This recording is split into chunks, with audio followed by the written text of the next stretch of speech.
Ang mabuting balita ng Panginoon ayon kay San Lucas. Papuri sa iyo, Panginoon. Noong panahong iyon, sinabi ni Jesus sa kanyang mga alagad, "Maging mahabagin kayo, gaya ng inyong ama. Huwag kayong humatol at hindi kayo hatulan ng Diyos. Huwag kayong magparusa at hindi kayo parurusahan ng Diyos. Magpatawad kayo sa inyong kapwa at patatawarin kayo ng Diyos.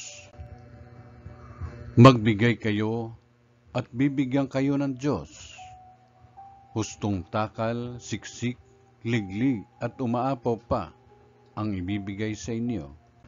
Sapagkat ang takalang ginagamit ninyo sa iba ay siya ring gagamitin ng Diyos sa inyo." Ang mabuting balita ng Panginoon.